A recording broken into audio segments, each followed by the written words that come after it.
ಆನೇಕಲ್ ತಾಲೂಕಿನ ಹೆಬ್ಗೋಡಿಯ ಸರ್ಕಾರಿ ಶಾಲೆಯ ಆವರಣದಲ್ಲಿ ಜಯ ಕರ್ನಾಟಕ ಸಂಘಟನೆ ಆನೇಕಲ್ ತಾಲೂಕು ವತಿಯಿಂದ ವಿಶ್ವ ಮಹಿಳಾ ದಿನಾಚರಣೆಯನ್ನು ಅತ್ಯಂತ ಸಡಗರ ಸಂಭ್ರಮದಿಂದ ಆಚರಿಸಲಾಯಿತು. ಇನ್ನು ವಿಶ್ವ ಮಹಿಳಾ ದಿನಾಚರಣೆಗೆ ಗಣ್ಯರು ಹಾಗೂ ಜಯ ಕರ್ನಾಟಕ ಸಂಘಟನೆಯ ಪದಾಧಿಕಾರಿಗಳು ಚಾಲನೆ ನೀಡಿ ಶುಭ ಹಾರೈಸಿದರು.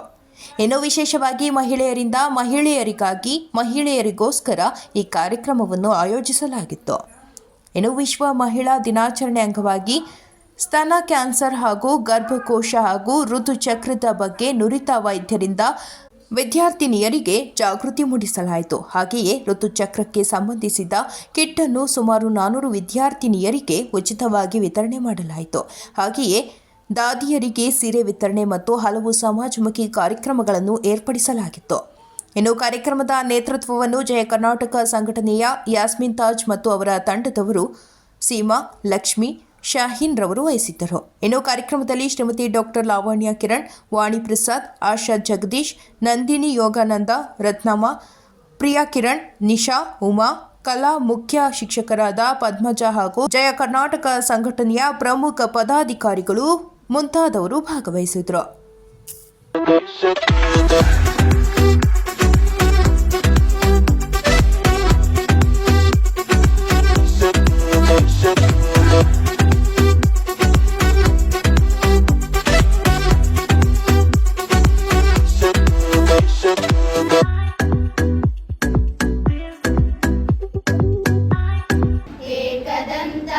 वक्रतुण्डाय गौरीतनयाय धीमहि गजेशानाय बालचन्द्राय श्रीगणेशाय धीमहि. ಪ್ರತಿಯೊಬ್ಬ ವ್ಯಕ್ತಿಯ ಜೀವನದಲ್ಲಿ ಮಹಿಳೆಯರ ಮಹತ್ವವನ್ನು ಆಚರಿಸಲು ಪ್ರತಿ ವರ್ಷ ಮಾರ್ಚ್ 8ರಂದು ಅಂತಾರಾಷ್ಟ್ರೀಯ ಮಹಿಳಾ ದಿನವನ್ನು ಆಚರಿಸಲಾಗುತ್ತದೆ. ಮಹಿಳಾ ದಿನವು ಪ್ರತಿಯೊಂದು ಕ್ಷೇತ್ರದ ಮಹಿಳೆಯರನ್ನು ಗುರುತಿಸುತ್ತದೆ, ಆಚರಿಸುತ್ತದೆ. ಮಾರ್ಚ್ 8ರಂದು ಮಹಿಳಾ ದಿನವನ್ನು ಆಚರಿಸುವುದರ ಹಿಂದೆ 109 ವರ್ಷದ ಹಿಂದಿನ ಇತಿಹಾಸವಿದೆ. ಪ್ರತಿ ಕುಟುಂಬ ದೇಶದ ದೊಡ್ಡ ಸೈನಿಕ ಶಕ್ತಿ ಎಂದೇ ಮಹಿಳೆಯರನ್ನು ಬಣ್ಣಿಸಲಾಗುತ್ತದೆ. ಅಂದು ಅವರ ಕೊಡುಗೆಗಳನ್ನು ನೆನೆದೇ ಸ್ಮರಿಸುವ ದಿನವಾಗಿಯೂ ಈಗ ಈ ದಿನವನ್ನು ಆಚರಣೆ ಮಾಡಲಾಗುತ್ತದೆ. ಮಹಿಳೆಯರು ಸಾಮಾಜಿಕ, ಆರ್ಥಿಕ, ಸಾಂಸ್ಕೃತಿಕ ಮತ್ತು ರಾಜಕೀಯ ಸಾಧನೆಗಳ ಬಗ್ಗೆ ಜಾಗೃತಿ ಮೂಡಿಸುವುದು ಅಂತಾರಾಷ್ಟ್ರೀಯ ಮಹಿಳಾ ದಿನದ ಮಹತ್ವವಾಗಿದೆ ಎಂಬುದನ್ನು ತಿಳಿಸುತ್ತಾ ನನ್ನ ಈ ಮಾತನ್ನು ಮುಗಿಸುತ್ತೇನೆ. ಮಹಿಳೆಯರು ಅಂತಂದ್ರೆ ಮಹಿಳೆಯರ ಬಗ್ಗೆ ಮಾತಾಡೋದು ಸ್ವಲ್ಪ ಕಡಿಮೆ ಮಾಡಬೇಕು, ನಿಮ್ಮಗಳ ಬಗ್ಗೆ ಮಾತಾಡಬೇಕು. ಯಾಕಂತಂದ್ರೆ ನಾಳೆ ದಿವಸ ನೀವು ಬಂದು ಈ ವೇದಿಕೆಯಲ್ಲಿ ನಿಂತು ಮಾತಾಡಬೇಕಾಗುತ್ತೆ. ಮಾತಾಡಬೇಕು ಅಂತಂದ್ರೆ ಹೋರಾಟದ ಗುರುಗಳನ್ನ ಬೆಳೆಸ್ಕೊಳ್ಬೇಕಾಗುತ್ತೆ. ನಿಮ್ಮ ಮನೆಯಲ್ಲೆಲ್ಲ ಹೇಳಿರ್ಬೋದು, ನೀವು ಡಾಕ್ಟರ್ ಆಗಲಿ, ಇಂಜಿನಿಯರ್ ಆಗಲಿ, ಪೊಲೀಸ್ ಆಗಿ ಹೇಳಿರ್ತಾರಲ್ವಾ? ರಾಜಕಾರಣಿಗಳಾಗಿ ಯಾರಾದ್ರೂ ಹೇಳಿದ್ರ? ಯಾಕೆ ಅದಾದ್ರೆ ಯಾರು ಮನೇಲಿ ಹೇಳ್ಕೊಡಲ್ಲ, ರಾಜಕಾರಣಿಗಳಾಗಿ ಅಂತ ಯಾರು ಹೇಳಲ್ಲ. ನೀವು ಅದನ್ನು ಬೆಳೆಸ್ಕೊಳ್ಳಿ. ರಾಜಕಾರಣಿಗಳಾಗಬೇಕು ಹೆಣ್ಮಕ್ಳು. ಯಾಕೆ ನಮಗೆ ಮೀಸಲಾತಿ ಇದೆಯಲ್ಲ, 50% ಮೀಸಲಾತಿ ಮಹಿಳೆಯರಿಗಿದೆ ಸಂವಿಧಾನದಲ್ಲಿ. ನಾವು ಯಾಕೆ ರಾಜಕಾರಣಿಗಳಾಗಬಾರ್ದು? ಯಾಕೆ ಬರೀ ಪೊಲೀಸ್ ಆಗ್ಬೇಕಾ?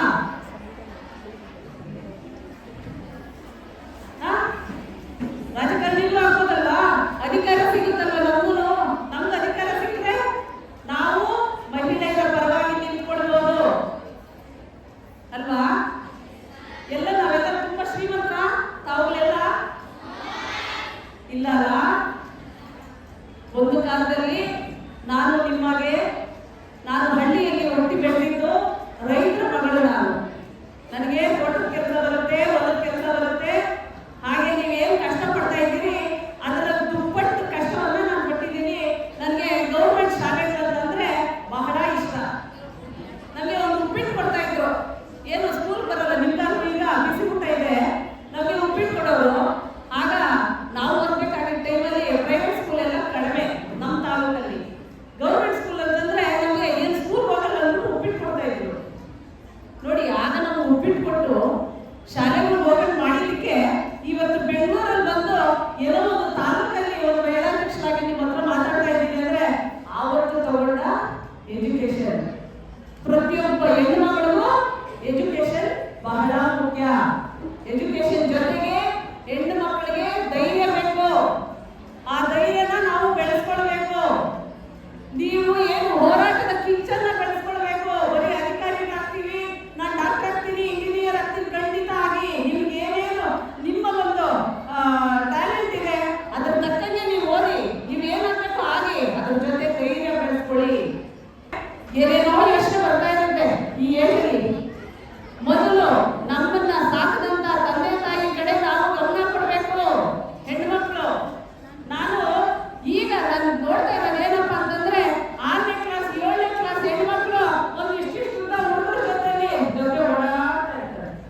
ಮದುವೆ ಆಗಿ ಗಂಡ ತೀರೋದ್ರೆ ಅದೇ ಚಿತೆಯಲ್ಲಿ ಆ ಮಕ್ಕಳನ್ನ ಸುಟ್ಟಾಕ್ತಾ ಇದ್ರು.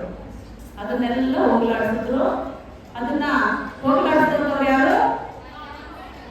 B.R. ಅಂಬೇಡ್ಕರ್ ಅವರು ಅಲ್ವಾ? ಹಾಗೆಯೇ ಏನು ಬಾಲ್ಯ ವಿವಾಹ, ಹೆಣ್ಣು ಮಕ್ಕಳಿಗೆ ಏನು ವಯಸ್ಸು ಬರೋದಕ್ಕೆ ಮುಂಚೆನೆ ಮದುವೆ ಮಾಡ್ತಾ ಇದ್ರು. ಅದನ್ನ ಹೋಗ್ಲಾಡಿಸಿದವರು ಹೌದು.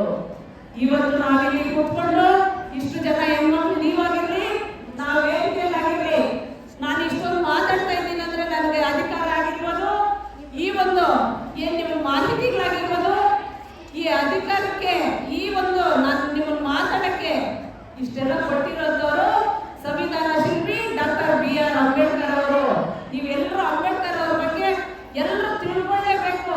ಯಾಕೆ ಅಂತಂದ್ರೆ ನಾವು ವೋಟ್ ಹಾಕುವಂತ ಒಂದು ಅಧಿಕಾರ ಇರಲಿಲ್ಲ ನಮಗೆ ಹೆಣ್ಮಕ್ಳಿಗೆ. ಆಗ ಏನ್ ಮಾಡಿದ್ರು, ಗಾಂಧೀಜಿ ಅವರು ಹೇಳ್ತಾರೆ ಹೆಣ್ಮಕ್ಳಿಗೆ ಓಟಿನ ಅಧಿಕಾರ ಕೊಡೋದೇನು ಬೇಡ, ಅವ್ರ ಆರಾಮಾಗಿ ಮನೇಲಿರಲಿ, ಹೆಣ್ಮಕ್ಳು ಕಷ್ಟ ಆಗುತ್ತೆ, ಗಂಡು ಸೇವೆ ಮಾಡ್ಕೊಂಡು ಮನೇಲಿರೋ ಕೆಲಸ ಮಾಡ್ಕೊಂಡಿದ್ರಿ ಅಂತ. ಆದ್ರೆ ಡಾಕ್ಟರ್ B.R. ಅಂಬೇಡ್ಕರ್ ಅವರು ಏನ್ ಹೇಳಿದ್ರು, ಸರಿ ಸಮಾನವಾದಂತಹ ಹಕ್ಕು ಮಹಿಳೆಯರಿಗೂ ಕೊಡಬೇಕು. ಏನು ಈಗ ನಿಮ್ಮ ತಂದೆ ತಾಯಿ ಆಸ್ತಿ ಪಾಸ್ತಿ ಮಾಡಿರ್ತಾರೆ, ಏನು ಅವ್ರ ಮಕ್ಕಳುಗಳಿಗೆ ಗಂಡು ಮಕ್ಕಳು ಕೊಡ್ತಾರೆ, ಅದರಲ್ಲಿ ಅರ್ಧ ಪಾಲು ನಿಮಗೂ ಕೊಡ್ಬೇಕಂತ ಮಾಡ್ಕೊಟ್ಟಿರೋರು ಡಾಕ್ಟರ್ B.R. ಅಂಬೇಡ್ಕರ್ ಅವರು. ನಾವು ಅಂತಾರಾಷ್ಟ್ರೀಯ ಮಹಿಳಾ ದಿನಾಚರಣೆಯನ್ನ ಮಾಡ್ತೀವಿ, ಆದ್ರೆ ಅದು ಮಾಡೋದ್ರ ಜೊತೆಗೆ ನಮ್ಗೆ ಇಷ್ಟೆಲ್ಲ ವೋಟಿಂಗ್ ಪವರ್ ಕೊಟ್ಟಿರೋಂಥದ್ದು, ಮಾತಾಡುವಂತಹ ಹಕ್ಕು ಕೊಟ್ಟಿರೋಂಥವ್ರು ಅಂಬೇಡ್ಕರ್ ಅವ್ರನ್ನ ನಾವು ಪ್ರತಿಯೊಬ್ಬ ಮಹಿಳೆ, ಇಂಡಿಯಾದಲ್ಲಿ ಇರುವಂತಹ ಪ್ರತಿಯೊಬ್ಬ ಮಹಿಳೆನೂ ಈ ಒಂದು ಸಂದರ್ಭದಲ್ಲಿ ನಾವು ನೆನೆಸ್ಕೊಳ್ಬೇಕಾಗುತ್ತೆ. ಅಂಬೇಡ್ಕರ್ ಅವರಿಗೆ ಒಂದು ನಿಮ್ಮೆಲ್ಲರ ಜೋರಾದ ಚಪ್ಪಾಳೆಗಳ ಮುಖಾಂತರ ಒಂದು ಇಂಜಿನಿಯರ್ ಆಗಿರ್ಬೋದು, ಒಂದು ಡಾಕ್ಟರ್ ಆಗಿರ್ಬೋದು, ಒಂದು ಲಾಯರ್ ಆಗಿರ್ಬೋದು, ಮತ್ತೆ ಟೀಚರ್ ಆಗಿರ್ಬೋದು, ಎಲ್ಲ ಕ್ಷೇತ್ರಗಳಲ್ಲಿ ನಾವು ಪುರುಷರಿಗಿಂತ ಕಮ್ಮಿ ಇಲ್ಲ ಎಂದು ತೋರಿಸ್ಕೊಳ್ತಾ ಇದ್ದಾರೆ. ಇದರಿಂದ ಎಲ್ಲ ಮಹಿಳೆಯರು, ಎಲ್ಲ ಮಕ್ಕಳು ನೀವು ಸ್ಫೂರ್ತಿಯಾಗಿ ತಗೋಬೇಕಂತ ಹೇಳ್ಬಿಟ್ಟು ನೀವು ಇದನ್ನ ನಾವು ಕೊಡ್ತೀನಿ. ಮುಂದೆ ಬರೋ ಇದರಲ್ಲಿ ನೀವೇ ನಮಗಿಂತ ನಾವು ತಾರಾಯ್ತು, ನೀವೇ ಮಹಿಳೆಯರು, ನೀವೇ ಮುಂದೆ ಈಗಿನ ಮಕ್ಕಳೇ ಮುಂದಿನ ಪೀಳಿಗೆಗಳನ್ನ. You should never lose your self confidence. ಒಂದ್ಸತಿ ಹೆಣ್ಮಕ್ಳಿಗೆ ಸೆಲ್ಫ್ ಕಾನ್ಫಿಡೆನ್ಸ್ ಹೋಯಿತು ಅಂತಂದರೆ ಅವ್ರು ಸಾಧನೆ ಮಾಡೋಕ್ಕೆ ಸ್ವಲ್ಪ ಕಡಿಮೆ ಆಗುತ್ತೆ. ನಮ್ಮ ಲೈಫ್ನಲ್ಲಿ ಹೋಗ್ತಾ ಹೋಗ್ತಾ ಯಾವಾಗ ನಾವು ಒಂದು ಗುರಿ ಇವತ್ತು ಈ ದಿನ ಒಂದು ಟಾರ್ಗೆಟ್ ಇಟ್ಕೊಳ್ಳಿ, ಒಂದು ಗುರಿ ಮಾಡ್ಕೊಳ್ಳಿ, ನಾವು ಇದು ಸಾಧನೆ ಮಾಡ್ತೀವಿ ಇವತ್ತಿಂದ. At least you start working on that. ಕಷ್ಟಪಡಿ, ಸಾಧನೆ ಮಾಡೋಕ್ಕೆ ಪ್ರಯತ್ನ ಪಡಿ. ನಿಮಗೆ ಕೆಲವು ಸತಿ ಆತ್ಮವಿಶ್ವಾಸ ಸ್ವಲ್ಪ ಕಡಿಮೆ ಆಗ್ತಾ ಇರ್ಬೋದು, ಅಥವಾ ಲೈಫ್ನಲ್ಲಿ ಮಧ್ಯೆ ಪ್ರಾಬ್ಲಮ್ಸ್ ಬರ್ತಾ ಇರ್ಬೋದು. ಯಾವುದಕ್ಕೂ ಎದುರ್ಕೋಬಾರ್ದು. ಗುರಿ ಒಂದು ಮುಂದೆ ಇಟ್ಕೊಳ್ಳಿ, ಮುಂದೆ ಸಾಧನೆ ಮಾಡಿ, ಗ್ಯಾರಂಟಿ ಒಳ್ಳೆಯದಾಗುತ್ತೆ. ಆಯಿತಾ? All the best children. Happy women's day once again. ನನ್ನ ಪರವಾಗಿ ಎಲ್ಲರಿಗೂ ಹ್ಯಾಪಿ ವುಮೆನ್ಸ್ ಡೇ. ಸೊ ನಾನು ಹೇಳಕ್ಕೇನು ಇಟ್ಟಿಲ್ಲ, ಎಲ್ಲ ಅವರೇ ಹೇಳ್ಬಿಟ್ಟಿದ್ದಾರೆ. ರತ್ನಮ್ಮ ಅವರು ಹೇಳಿದ್ದಾರೆ, ನಂದಿನಿ ಮ್ಯಾಮ್ ಹೇಳಿದ್ದಾರೆ. ಸೊ ಆದರೂ ನಾನು ನಿಮ್ಗೆ ಹೇಳೋದು ಒಂದೇ ವಿಚಾರ, ಹೆಣ್ಮಕ್ಕಳು ಯಾವುದಲ್ಲೂ ಹಿಂದೆ ಇಲ್ಲ. ಹೆಣ್ಮಕ್ಳು ಎಲ್ಲ ಕೆಲಸಗಳಲ್ಲಿ ಯಾವ ಪೊಸಿಷನ್ನಲ್ಲಿದ್ದಾರೆ ಹೇಳಿ ನೋಡೋಣ. ಎಸ್, ನಾವು ಮೊದಲನೇ ಅಂಕದಲ್ಲಿದ್ದೀವಿ.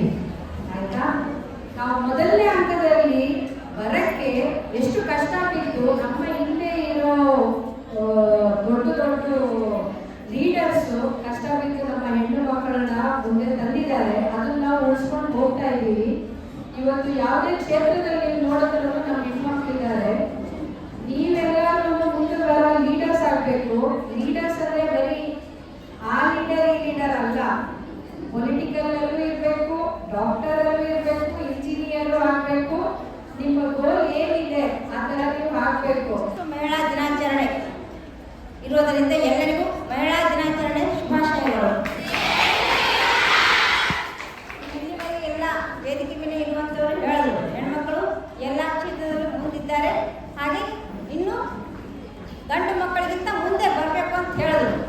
ಅದಕ್ಕೆ ಆ ಛಲವನ್ನು ಇಟ್ಕೊಂಡು ಎಲ್ಲರೂ ಮುಂದೆ ರಾಷ್ಟ್ರಪತಿ ತಿಳ್ಕೊಂಡು ಎಲ್ಲ ಕ್ಷೇತ್ರದಲ್ಲೂ ಕೂಡ ಹೆಣ್ಮಕ್ಳು ರಾಜಕೀಯ ಆಗಲಿ, ಸಾಮಾಜಿಕವಾಗಲಿ, ಸಾಂಸ್ಕೃತಿಕ, ಕ್ರೀಡಾ ಎಲ್ಲದರಲ್ಲೂ ಮುಂದಿದ್ದಾರೆ. ಅದಕ್ಕೆ ಎಲ್ಲ ಮಕ್ಕಳು ಇನ್ನು ಮುಂದೆ ಗಂಡು ಮಕ್ಕಳಿಗೆ ಹಿಂದಾಗಿ ಮುಂದೆ ಬರ್ತೀರಂತೆ ನಾನು ನಿಮ್ಗೆ ಕೇಳ್ತಾ ಇದ್ದೀನಿ. ಹೌದಾ? ಬರ್ತೀರಾ? ಇದೆಲ್ಲ ಓದಬೇಕು, ಇದೆಲ್ಲ ಮಾಡಬೇಕು ಅನ್ನೋದಾದರೆ ತುಂಬ ಮುಖ್ಯವಾದದ್ದು ಏನು? ನಿಮ್ದೆಲ್ಲ ಆರೋಗ್ಯ ಚೆನ್ನಾಗಿದ್ರೆ ಇದೆಲ್ಲ ಮಾಡ್ಬೋದಾ? ಕರೆಕ್ಟ್. ಈಗ ನಿಮ್ಗೇನೆ ಹುಷಾರಿಲ್ಲ, ನಿಮ್ಗೇನೆ ಸುಸ್ತಾಗ್ತಾ ಇದೆ, ನಿಮ್ಮ ಕರೇಜಸ್ ಆಗಿ ಹೋಗಿ ಹುಡುಗರ ಜೊತೆ ಫೈಟಿಂಗ್ ಮಾಡಿ ಮುಂದೆ ಬರೋಕ್ಕಾಗತ್ತಾ? ಇದು ಧೈರ್ಯವಾಗಿ ಅವ್ರನ್ನ ಎದುರಿಸ್ಬೋದಾ? ನಿಮಗೆ ಹುಷಾರಿಲ್ಲ, ಶಕ್ತಿ ಇಲ್ಲ ಅಂದರೆ you have that confidence in you. So what is the main priority? Health is the main priority. ಈಗ ನಾವು ಯಾವಾಗಲೂ ವಿಶ್ವ ಮಹಿಳಾ ದಿನಾಚರಣೆ, ಇಂಟರ್ನ್ಯಾಷನಲ್ ವುಮೆನ್ಸ್ ಡೇ ಸೆಲೆಬ್ರೇಟ್ ಮಾಡ್ತೀವಿ. ಹೌದು, ಅದು ಒಂದು ದಿನದ ಆದ್ಯತೆ ಕೊಡ್ತಾ ಇದ್ದೀವಿ ನಾವು ಅಷ್ಟೇ ಹೊರತು every day is women's day. I always say every day is women's day. ಪ್ರತಿಯೊಂದು ದಿನಾನು ವಿಮೆನ್ಸ್ ಡೇ. ಏನಕ್ಕೆ? ಮನೆಯಲ್ಲೂ ನಿಮ್ಮ ತಂದೆ ಇಲ್ಲ ಅಂದ್ರೂ ಎಲ್ಲೋ ಒಂದು 3 ದಿವಸ ರಜಕ್ಕೆ ಹೋದ್ರೂ ನಡೆಯುತ್ತೆ. ಅಮ್ಮ ಇಲ್ಲ ಅಂದ್ರೆ ನಿಮ್ಮ ಮನೆ ನಡೆಯುತ್ತಾ? ಯಾರು ಇಂಪಾರ್ಟೆಂಟ್? ಅಣ್ಣ ಹೊರಗಡೆ ಆಟ ಆಡಕ್ಕೆ ಹೋದ್ರೂ ನಡೆಯುತ್ತೆ. ನೀವು 4-5 ದಿವಸ ಮನೇಲಿಲ್ಲ ಅಂದ್ರೆ ಮನೇಲಿ ಅಪ್ಪ ಏನಂತಾರೆ? ಬಂದ ತಕ್ಷಣ ಮಗಳೇನಿಲ್ಲ, ಮನೆಯೆಲ್ಲ ನನಗೆ ತುಂಬ ಸೈಲೆಂಟ್ ಆಗಿ ಆ ಥರ ಇಲ್ಲ. So who is more important? ಒಂದು ಹೆಣ್ಮಗು. ಏಕೆಂದರೆ ಒಂದು ಹೆಣ್ಣು ಪ್ರತಿಯೊಂದು ಕುಟುಂಬದ ಬೆನ್ನೆಲುಬು ಅಂತಲೇ ಹೇಳ್ತೀವಿ. So every women is a back bone of every family. ಒಂದು ಕುಟುಂಬ ಚೆನ್ನಾಗಿತ್ತು ಅಂದರೆ ಇಡೀ ದೇಶನೇ ಚೆನ್ನಾಗಿರುತ್ತೆ. ಈ ದೇಶ ಚೆನ್ನಾಗಿರಬೇಕು, ಕುಟುಂಬ ಚೆನ್ನಾಗಿರಬೇಕು ಅಂದರೆ ಅವ್ರ ಆರೋಗ್ಯ ನೋಡಬೇಕು. ಪ್ರತಿಯೊಂದು ಹೆಣ್ಣಿಗೆ ಏನು ಮಾಡ್ತೀವಿ ನಾವು? ಹೆಣ್ಣು ಗಿವಿಂಗ್, ಕೊಡೋದು ನೋಡೋದು, ಎಲ್ಲರಿಗೂ ಏನೇನು ಸ್ಯಾಕ್ರಿಫೈಸ್ ಮಾಡ್ತಾಳೆ. ಹೌದಾ ಇಲ್ಲ? ಅಮ್ಮ ಏನು ಮಾಡ್ತಾರೆ? ಎಲ್ಲರಿಗೂ ಕೊಟ್ಟು ಲಾಸ್ಟ್ ಊಟ ಮಾಡ್ತಾಳೆ. ನಿಮ್ಗೆ ಏನಂತಾರೆ? ಅಣ್ಣನ ಕೊಟ್ಬಿಡು, ನೀನು ಆಮೇಲೆ ತಗೋ ಅಂತಾರೆ. It is about self care. ಇವತ್ತು ಈ ವುಮೆನ್ಸ್ ಡೇಗೆ ನೀವೆಲ್ಲ ಪ್ರಾಮಿಸ್ ಮಾಡ್ಕೋಬೇಕು, ನಿಮ್ಮನ್ನು ನೀವು ನೋಡ್ಕೋತೀವಿ ಅಂತ. ನಮ್ಮನ್ನ ನಾವು ನೋಡ್ಕೊಳ್ಳೋದು ಮೊದಲನೇದಾಗಿ ಕಲ್ತ್ಕೋಬೇಕು. Self love. ಯಾರು ಅಪ್ರಿಸಿಯೇಷನ್ಗೋಸ್ಕರ ನೀವು ಈ ಕರೇಜ್, ಕಾನ್ಫಿಡೆನ್ಸ್ ಅಥವಾ ಮುಂದೆ ಬರೋದು ಬೇಕಿಲ್ಲ. ನಮಗೋಸ್ಕರ ಮಾಡಬೇಕಾಗುತ್ತೆ. ಬೇರೆಯವ್ರು ಶೂ ಮಾಡೋಕ್ಕೋಸ್ಕರ ಅಲ್ಲ, ನಮಗೆ ನಾವೇ ಪ್ರೂವ್ ಮಾಡ್ಕೋಬೇಕು. ಅಂದರೆ this is why I said self love. ಬೇರೆಯವ್ರ ಅಪ್ರಿಸಿಯೇಷನ್ಗಲ್ಲ, ನಮ್ಮ ಅಪ್ರಿಸಿಯೇಷನ್ಗೆ ನಮಗೆ ಯಾವ ಥರ ಇರಬೇಕು ನಾವು ಅನ್ನೋದಕ್ಕೆ ನಮ್ಮ ಬಗ್ಗೆ ನಾವು ನೋಡ್ಕೋಬೇಕು. ನಮ್ಮ ಬಗ್ಗೆ ನಾವು ನೋಡ್ಕೋಬೇಕು ಅಂದಾಗ ಆರೋಗ್ಯ ತುಂಬ ಮುಖ್ಯ ಆಗುತ್ತೆ. ಸೊ ಎಲ್ಲರಿಗೂ ಏನಾಗುತ್ತೆ? ಮೆನ್ಸ್ಟ್ರಲ್ ಪೀರಿಯಡ್ಸ್ ಅಂತೂ ಕಾಮನ್. ಎಲ್ಲರಿಗೂ ಜ್ವರ ಬರುತ್ತಾ? ತಿಂಗಳು ಎಲ್ಲರಿಗೂ ತಿಂಗಳು ಜ್ವರ ಬರುತ್ತಾ? ಇದಕ್ಕೆ ಈಟಿಂಗ್ ಹೆಲ್ತಿ ಫುಡ್. ಕರೆಕ್ಟ್. ಎಲ್ಲರಿಗೂ ತಿಂಗಳು ನೆಗಡಿ ಬರುತ್ತಾ? ಇಲ್ಲ. ಬಟ್ ಎಲ್ಲರಿಗೂ ಮಂತ್ಲಿ ಪೀರಿಯಡ್ಸ್ ಬರುತ್ತಾ? ಸೊ ಎಲ್ಲರಿಗೂ ಮಂತ್ಲಿ ಪೀರಿಯಡ್ಸ್ ಬರೋದ್ರಿಂದ that is the most commonest thing ಒಂದು ಹೆಣ್ಮಗು ಜೀವನದಲ್ಲಿ ಹೋಗೋದು. ಮೊದಲನೇದಾಗಿ ಋತು ಶುರುವಾದಾಗ, ಪೀರಿಯಡ್ ಶುರುವಾದಾಗ ಅದನ್ನು ಮೆನಾರ್ಕಿ ಅಂತ ಹೇಳ್ತೀವಿ. ಅದು ಯಾವಾಗ ಶುರು ಆಗುತ್ತೆ? ಈಗ ಎಲ್ಲ ಊಟದ ಪದ್ಧತಿಗಳೆಲ್ಲ ಬದಲಾವಣೆ ಆಗಿ ತುಂಬ ಬೇಗ ಕೆಲವು 8 ವರ್ಷ 9 ವರ್ಷಕ್ಕೆಲ್ಲ ಆಗುತ್ತದೆ. ಸಾಮಾನ್ಯವಾಗಿ 10ರಿಂದ 13 ವರ್ಷಕ್ಕಾಗುತ್ತೆ. ಈ ಪೀರಿಯಡ್ಸ್ ಯಾವಾಗ ನಿಲ್ಲುತ್ತೆ? ಒಂದು 45ರಿಂದ 55 ವರ್ಷದಲ್ಲಿ ನಿಲ್ಲುತ್ತೆ. ಸೊ ಹಂಗಾಗಿ ಹೆಚ್ಚು ಕಮ್ಮಿ 30ರಿಂದ 40 ವರ್ಷ ತಿಂಗಳು ಪೀರಿಯಡ್ಸ್ ಬ್ಲೀಡಿಂಗ್ ಆಗ್ತಾ ಇರುತ್ತೆ. ಹೌದಾ ಇಲ್ವಾ? ಇಡೀ ದೇಶದಲ್ಲಿ ಇಡೀ ಜಗತ್ತಿನಲ್ಲಿ ಸೃಷ್ಟಿ ಮಾಡುವಂಥ ಶಕ್ತಿ ಇರೋದು ಭಗವಂತನಿಗೆ ಮಾತ್ರ. ಕರೆಕ್ಟ್. ಅದು ಬಿಟ್ಟರೆ ಯಾರಿಗಿರುತ್ತೆ? ಒಂದು ತಾಯಿ, ಒಂದು ಹೆಣ್ಣಿಗೆ ಮಾತ್ರ ಸೃಷ್ಟಿಕರ್ತ ಮಾಡುವಂಥ ಆದ್ಯತೆ ಇದೆ. How are you different? ಈ ರಿಪ್ರೊಡಕ್ಷನ್ ಅನ್ನೋದು ಆಗೋದು ಬರೀ ಹೆಣ್ಮಕ್ಳಲ್ಲಿ. ಸೊ ಈ ರಿಪ್ರೊಡಕ್ಷನ್, ಈ ಕ್ರಿಯೇಷನ್ ಅದಾಗಬೇಕು ಅಂದರೆ ನಮಗೆ ಮಂತ್ಲಿ ಪೀರಿಯಡ್ಸ್ ಆಗಲೇಬೇಕು ಅಲ್ವಾ? ಸೊ ಆವಾಗ ನಾವು ನಮ್ಮನ್ನು ನೋಡ್ಕೊಳ್ಳೋದು ತುಂಬ ಮುಖ್ಯ. ಪೀರಿಯಡ್ಸ್ ಟೈಮಲ್ಲಿ ನಮ್ಮನ್ನು ನಾವು ನೋಡಿಕೊಂಡ್ರೆ ತುಂಬ ಇಡೀ ಜೀವನದಲ್ಲಿ ನಾವು ಹೆಲ್ತಿಯಾಗಿರ್ತೀವಿ. ಏನಾಗುತ್ತೆ? ಕೆಲವು ಹೆಣ್ಮಕ್ಳು ಅಥವಾ ನೀವು ನಿಮ್ಮ ತಾಯಿನ ನೋಡಿರ್ಬೋದು. ಈಗ ಒಂದು ಹೆಣ್ಣಿಗೆ ಜ್ವರ ಬಂತು ಅಥವಾ ಋತುವಿನ ಸಮಸ್ಯೆಗಳು ಬಂತು, ಬ್ಲೀಡಿಂಗ್ ಜಾಸ್ತಿ ಆಗ್ತಾ ಇದೆ, ಹೊಟ್ಟೆ ನೋವು ಆಗ್ತಾ ಇದೆ ಅಂದ ತಕ್ಷಣ ನಮ್ಮ ಸ್ಟೇಜಲ್ಲಿ ಇರೋರು ಬೇಕಿದ್ ಯಾರು ಫಸ್ಟ್ ಮಂತೆ ಹೋಗಿ ತೋರಿಸ್ತಾರೆ? ಯಾರಾದ್ರೂ ತೋರಿಸ್ತೀರಾ? ಕರೆಕ್ಟ್ ಅಲ್ಲ? ಜ್ವರ ಬಂದ್ರೆ ಹೋಗ್ತೀರಾ? ಸೊ ಅಕಸ್ಮಾತ್ ಅಪ್ಪು ಒಂಚೂರು ಕಟ್ಟಾಗ್ಲಿ ಅಥವಾ ಒಂಚೂರು ಜ್ವರ ಬರಲಿ ಫಸ್ಟ್ ಅವ್ರು ಹಾಸ್ಪಿಟ್ಲಿಗೆ ಹೋಗ್ತಾರೆ. ಮನೇಲಿ ಯಾವುದೇ ಗಂಡು ಮಕ್ಕಳಾಗಲಿ ಅಥವಾ ಮನೆಯಿಂದ ಹೊರಗಾದ್ರೂ ಸರಿನೆ ಬೇಗ ಹೋಗ್ತಾರೆ. ಹೆಣ್ಮಕ್ಳು ಏನ್ ಮಾಡ್ತಾರೆ? ಅಯ್ಯೋ ನಾನಿವತ್ತು ಹಾಸ್ಪಿಟ್ಲಿಗೆ ಹೋಗಿ ತೋರ್ಸಕ್ ಹೋದ್ರೆ ನನ್ನೇನಾದ್ರೂ ಡಾಕ್ಟರ್ ಅಡ್ಮಿಷನ್ ಮಾಡ್ಕೊಂಡ್ಬಿಟ್ರೆ ನನ್ನ ಮನೆಗೆ ಅಡುಗೆ ಮಾಡೋರು ಯಾರು, ನನ್ನ ಮಕ್ಳನ್ನ ನೋಡ್ಕೊಳ್ಳೋರು ಯಾರು, ಅಥವಾ ನಾನೀಗ ಹೋಗಿ ಬಂದ್ರೆ 3 ಅವರ್ ನಾನು ಮನೇಲಿಲ್ಲ ಅಂದ್ರೆ ಮನೆ ಕೆಲಸ ಮಾಡೋರು ಯಾರು? ಹೌದಾ ಇಲ್ವಾ? ಇದೆಲ್ಲನೂ ಒಪ್ಕೋತೀರಾ? ಎಸ್. ಸೊ ಏನ್ ಮಾಡ್ತಾರೆ ಹೆಣ್ಮಕ್ಳು? ತಮ್ಮ ಆರೋಗ್ಯದ ಬಗ್ಗೆ ಗಮನ ಕೊಡಲ್ಲ. ಈಗ ನೀವು ಯೋಚನೆ ಮಾಡಿ, ಈ ತರ ನಾವು ನಮ್ಮ ಆರೋಗ್ಯದ ಬಗ್ಗೆ ನಾವು ಕಾಳಜಿ ವಹಿಸದೆ ಅದನ್ನ ಹಿಂದಿಂದೆ ತಳ್ಕೊಂಡು ಹೋದಾಗ ಒಂದು ಹೆಣ್ಮಕ್ಳು ಕೇಳ್ತೀವಿ. ಈಗ ಬರ್ತಾರೆ ಕೋವಿಡಿಗೆ ಬಂದಾಗ ಏನ್ ಹೇಳ್ತಾರೆ? ಮೇಡಮ್ ನಂಗೆ ತುಂಬಾ ಸುಸ್ತಾಗ್ತಾ ಇದೆ, ನನಗೆ ಬ್ಲೀಡಿಂಗ್ ತುಂಬಾ ಆಗ್ತಾ ಇದೆ. ಆಯ್ತು, ಇವತ್ತು ಯಾಕೆ ಬಂದ್ರಿ? ಯಾವಾಗಿಂದ ಆಗ್ತಾ ಇದೆ? 3 ವರ್ಷದಿಂದ ಆಗ್ತಾ ಇದೆ. ಬಟ್ ಇವತ್ತು ಯಾಕೆ ಬಂದ್ರಿ? 3 ವರ್ಷದಿಂದ ಅನುಭವಿಸ್ತಾ ಇದ್ದಾರೆ ಕಷ್ಟ.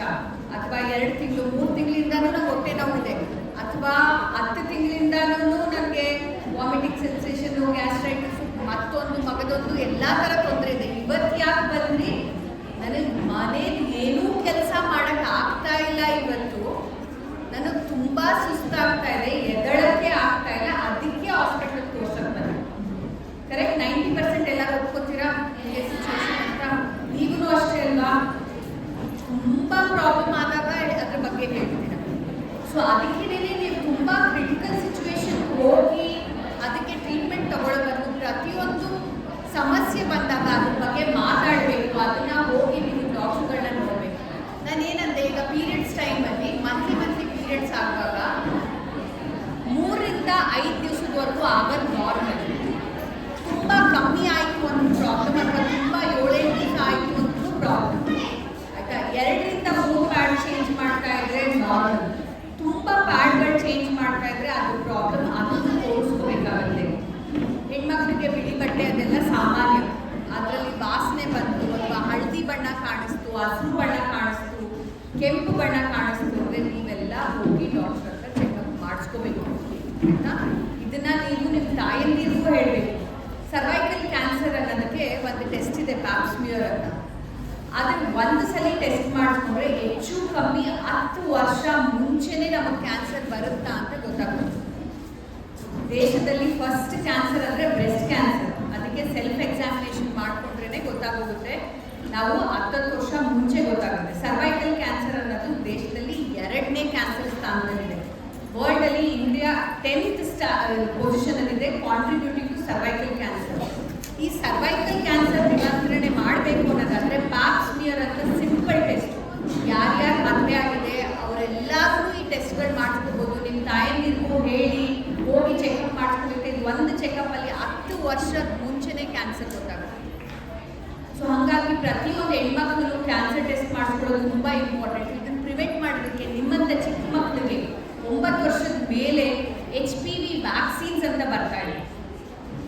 HPV ವ್ಯಾಕ್ಸಿನ್ ನೋಡೋಣ, ಮತ್ತೆ ಮುಂದೊಂದು ಯಾವಾಗಾದ್ರೂ ಒಂದು ಟೈಮಲ್ಲಿ ನನಗೆ ಆದಷ್ಟು ಇವತ್ತು ಮೆನ್ಸ್ಟ್ರಲ್ ಪ್ಯಾಡ್ಸು ಮತ್ತು ಕಪ್ಸ್ ಎಲ್ಲ ಕೊಡ್ತಾರೆ. ಯಾವುದೋ ಒಂದು ದಿನ ವ್ಯಾಕ್ಸಿನೇಷನ್ಸು ಕೊಡೋಕ್ಕೆ ಶಕ್ತಿ ಕೊಡಲಿ ಅಂತ ಕೇಳ್ಕೊತೀನಿ ಅಷ್ಟೇ ನಾನು. ಈ ವ್ಯಾಕ್ಸಿನೇಷನ್ಸು ನೀವು 9 ರಿಂದ 15 ವರ್ಷದೊಳಗಡೆ ತಗೊಂಡ್ರೆ ಸರ್ವೈಕಲ್ ಕ್ಯಾನ್ಸರ್ ಪ್ರಿವೆನ್ಷನ್ 99% ಮಾಡ್ಕೋಬೋದು. ಸೊ 9 ರಿಂದ 15 ವರ್ಷದ ಮಕ್ಕಳಿಗೆ 2 ಡೋಸು 6 ತಿಂಗಳಲ್ಲಿ ತಗೋಬೇಕು. 15 ವರ್ಷ ತುಂಬಿದ್ರೆ 3 ಡೋಸ್ ತಗೋಬೇಕಾಗತ್ತೆ. ಇದು ಗಂಡು ಮಕ್ಕಳು ತಗೋಬೋದು. ಸೊ ಹೀಗಾಗಿ HPV ವ್ಯಾಕ್ಸಿನೇಷನ್ ಮುಂದೆ ಗೌರ್ಮೆಂಟ್ ಇದನ್ನೆಲ್ಲ ಫ್ರೀಯಾಗಿ ಕೊಡಬೇಕು ಅಂತ ಯೋಚನೆ ಮಾಡ್ತಾ ಇದೆ. ಈಗ ನಾನು ಮೆನ್ಸ್ಟ್ರೇಷನ್ ಬಗ್ಗೆ ಹೇಳ್ತಾ ಇದ್ದೆ. ಇಲ್ಲಿ ಎಷ್ಟು ಜನ ಮೆನ್ಸ್ಟ್ರಲ್ ಪ್ಯಾಡ್ಸ್ ಯೂಸ್ ಮಾಡ್ತಾರೆ, ಈ ಸ್ಯಾನಿಟರಿ ಪ್ಯಾಡ್ಸ್? ಕರೆಕ್ಟಾ? ಓಕೆ. ಇನ್ನು ಮಿಕ್ಕಿದವರು ಕೈ ಎತ್ತಿಲ್ಲದೆ ಇರೋರು ಏನು ಯೂಸ್ ಮಾಡ್ತಾ ಇದ್ದೀರಾ? ಅಥವಾ ಎಲ್ಲರೂ ಮುಜುಗರ ಪಟ್ಕೊಂಡು ಹೇಳ್ತಾ ಇಲ್ಲ. But why should be shy away? ಇದ್ರ ಬಗ್ಗೆ ನಾಚಿಕೊಳ್ಳೋದೇನು? ನಾನೇನಂದ್ರೆ you should feel proud of yourself. ಈಗ ನೀವು ಒಂದು ಸ್ಯಾನಿಟರಿ ಪ್ಯಾಡ್ ತೊಗೊಳಕ್ಕೆ ಹೋದಾಗ್ಲೂ ಮೆಡಿಕಲ್ ಸ್ಟೋರ್ಗೆ ಹೋಗ್ಬೋದು, ಅಂಗಡಿಗೆ ಹೋಗ್ಬೋದು, ಹೆಂಗೆ ಕೊಡ್ತಾರೆ ಮೆನ್ಸ್ಟ್ರಲ್ ಪ್ಯಾಡ್? ಚೆನ್ನಾಗಿ ಹೇಳಿದ್ರೆ ಪೇಪರಲ್ಲಿ, ಕರಿ ಪ್ಲಾಸ್ಟಿಕ್ ಕವರಲ್ಲಿ, ಡ್ರಗ್ಸ್ ಮಾರೋ ಥರ ಸೈಡಲ್ಲಿ. ಕರೆಕ್ಟಾಗಿ ಇಲ್ಲ. ಆಮೇಲೆ ನೀವು ಹೆಂಗೆ ಇಸ್ಕೊತೀರಾ? ಡ್ರಗ್ಸ್ ಇಸ್ಕೊಂಡಂಗೆ ಕೆಳಗಡೆಯಿಂದ ಯಾರು ನೋಡಬಾರ್ದು, ಅಂಕಲ್ಲು ಅಣ್ಣ ಯಾರು ನಿಂತಿದ್ರೆ ಹೀಗೆ ಅದು ಮುಜುಗರ ಯಾಕೆ ಪಡ್ಕೋಬಿಡ? ನಿಮಗೆ ಪೀರಿಯಡ್ಸ್ ಆಗಲಿಲ್ಲ ಅಂದರೆ ನಿಮಗೆ ತಾಯ್ತನೇ ಕಷ್ಟ. ಹಂಗಾಗಿ ನಾವು ಪ್ರತಿಯೊಬ್ಬರು you should feel proud about it. ಈಗ ನಮ್ಮ ಕೈ ಜೊತೆಗೆ ಎಷ್ಟು ಜನ ಗಂಡ್ಮಕ್ಳು ಕೈ ಸೇರಿದ್ದಾರೆ ಅಂದರೆ they are also spreading awareness. ಏಕೆಂದರೆ ಅವ್ರಿಗೂ ನಾಳೆ ಒಂದು ಹೆಣ್ಮಗು ಇರ್ಬೋದು, ಅಥವಾ ಅವರ ಹೆಂಡತಿ ಬಗ್ಗೆನೇ ಕೇರ್ ತಗೋಬೋದು, ಅಥವಾ ಅವ್ರ ತಾಯಿಂದಿರ ಬಗ್ಗೆನೂ ಕೇರ್ ತಗೋಬೇಕಾಗತ್ತಲ್ವಾ. ಸೊ ಈಗ ನಾವು ನಮ್ಮ ಪ್ಯಾಡ್ನ ನಾವು ಯಾವ ಸಮ ಮಾಡಿದ್ದೀವಿ ಅಂದರೆ ಸಿಗರೇಟು, ಡ್ರಗ್ಸು, ಮಾದಕ ವಸ್ತುಗಳ ಸಮ ಮಾಡಿದ್ದೀವಲ್ವಾ, ಕದ್ದು ತಗೊಳ್ಳೋಷ್ಟು ಕರೆಕ್ಟ್ ಅಲ್ವಾ? ಹಂಗೆ ಮಾಡೋ ಅವಶ್ಯಕತೆ ಖಂಡಿತ ಇಲ್ಲ. B respectful for your self. This is why I say self love is important. ನಿಮಗೆ ನೀವು ರೆಸ್ಪೆಕ್ಟ್ ಕೊಟ್ಟು ನಿಮ್ಗೆ ಏನಾಗ್ತಾ ಇದೆ ಅದನ್ನು ಮಾಡಿದಾಗಲೇ ನೀವು ಅದನ್ನು ಪ್ರೌಡಾಗಿ ಇಸ್ಕೊಳ್ಳೋದು. ಹೌದಾ ಇಲ್ವಾ? ಕರೆಕ್ಟ್. ಇಲ್ಲಿ ಎಷ್ಟು ಜನ ಮಂತ್ಲಿ ಸ್ಯಾನಿಟರಿ ಪ್ಯಾಡ್ಸ್ ಯೂಸ್ ಮಾಡ್ತಾರೆ? ಎಲ್ಲರೂ ಪರ್ಮನೆಂಟ್ ಪ್ಯಾಡ್ಸ್ ಯೂಸ್ ಮಾಡಿದ್ರೆ ಮತ್ತೆ ಕೈ ಹೌದು. ಯಾರಲ್ಲಿ ಸ್ಯಾನಿಟರಿ ಪ್ಯಾಡ್ಸ್ ಬಿಟ್ಟು ಬೇರೆ ಏನು ಉಪಯೋಗಿಸ್ತಾ ಇದ್ದೀರಾ? ಬೇರೆ ಯಾರಾದ್ರೂ ಏನಾದರೂ ಉಪಯೋಗಿಸ್ತಾ ಇದ್ದೀರಾ ಸ್ಯಾನಿಟರಿ ಪ್ಯಾಡ್ಸ್ ಬಿಟ್ಟು? ಈಗ ಸ್ಯಾನಿಟರಿ ಪ್ಯಾಡ್ ಯಾಕೆ ಯೂಸ್ ಮಾಡ್ತೀರಾ? ಲೀಡರ್ ಮೇಡಮ್ ನೀವೇ ಹೇಳ್ತೀರಾ, ಬೇರೆ ಚೋಟು ಲೀಡರ್ ಇದ್ದಾರಾ? ಏನಕ್ಕೆ ಸ್ಯಾನಿಟರಿ ಪ್ಯಾಡ್ ಯೂಸ್ ಮಾಡ್ತೀರಾ? ರತ್ನ ಮೇಡಮ್ ಬೋರ್ಡ್ ಬೇಗ ಹೇಳಿ ಮೇಡಮ್, ಏನಕ್ಕೆ ಸ್ಯಾನಿಟರಿ ಪ್ಯಾಡ್ಸ್ ಯೂಸ್ ಮಾಡ್ತೀವಿ? ಹಿಂಗೆ ಏನು ಮಾಡೋದು? ಎಲ್ಲ ಕಡೆ ಹೋದಾಗ, ನಾನು ಫಂಕ್ಷನ್ ಹೋದಾಗ ಇಲ್ಲ ಸೀರೆ ಆಗೋದ್ರೆ ಏನೇನಂತ ಪ್ರಶ್ನೆ ಕೇಳ್ತೀರಾ, ಕರೆಕ್ಟಾ ಇಲ್ವಾ? ಅಲ್ವಾ? ಕ್ಲಾಸ್ ರೂಮಲ್ಲಿ ಎದ್ದ ತಕ್ಷಣ ನಾವು ಏನಂತೀವಿ ಫ್ರೆಂಡ್ಗೆ ಪಕ್ಕದಲ್ಲೇ ನೋಡು, ನಿಶಾ ಮೇಡಮ್ ಲೈಟ್ ಕಲರ್ ಹಾಕೊಂಡ್ಬಂದು ಆಶಾ ಮೇಡಮ್ ಹತ್ರ ಲೈಟ್ ಕಲರ್ ಪಕ್ಕದಲ್ಲಿ ನೋಡು, ಓಕೆನಾ? ಕರೆಕ್ಟಾ ಇಲ್ವಾ? ವೈಟ್ ಡ್ರೆಸ್ಸಾ ಮತ್ತೆ ಬ್ಲೂ ಹಾಕೊಂಡಿದ್ದೀರಾ ದಿನ ಇದೆ ಅಂದರೆ ವೆರಿ ಗುಡ್. ವೈಟ್ ಡ್ರೆಸ್ಸಸ್ ಇದ್ದಾಗ ಏನು ಹೇಳ್ತೀವಿ ಫ್ರೆಂಡ್ಸ್ಗೆ ಪೀರಿಯಡ್ಸ್ ಆದಾಗ ನೋಡಿ ಅಂತ ಹೇಳ್ತೀವಲ್ವಾ? ಸೊ ಹಾಗಾಗಿ ಈ ಪ್ಯಾಡ್ಸ್ ಏನಕ್ಕೆ ನಾವು ಯೂಸ್ ಮಾಡ್ತೀವಿ? ಅದು ಲೀಕಿಂಗ್ ಆಗಲ್ಲ, ಕಂಫರ್ಟಬಲ್ಲು, ಕರೆಕ್ಟಾ ಇಲ್ವಾ?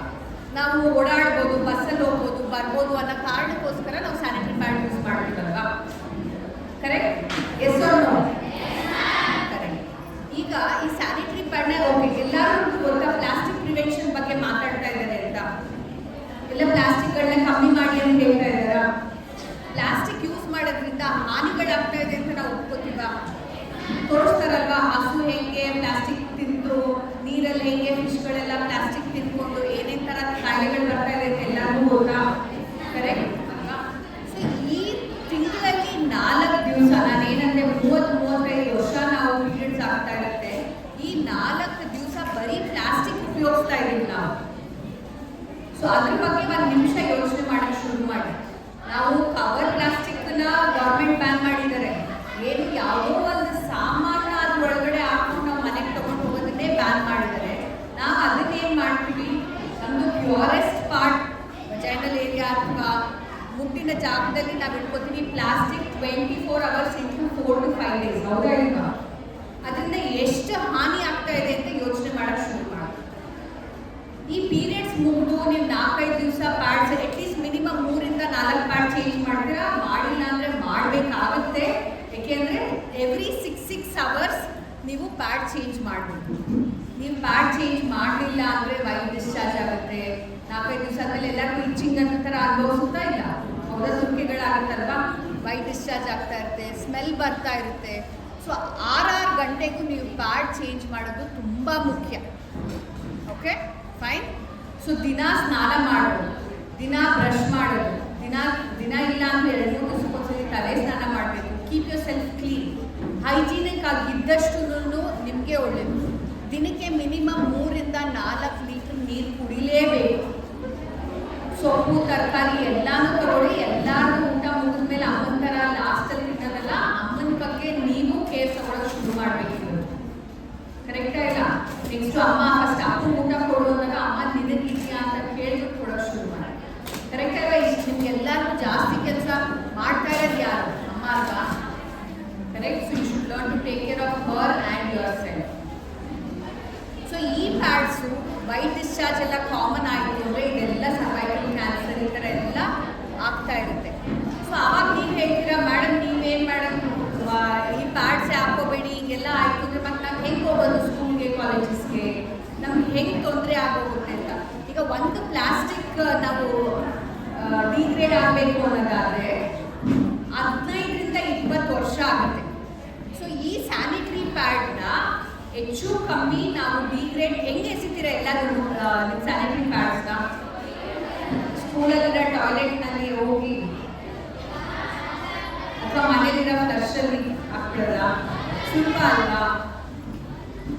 ಹಂಗೆ ಮಾಡೋದ? ಎಷ್ಟು ಜನ ಹಂಗೆ ಮಾಡ್ತೀರಾ?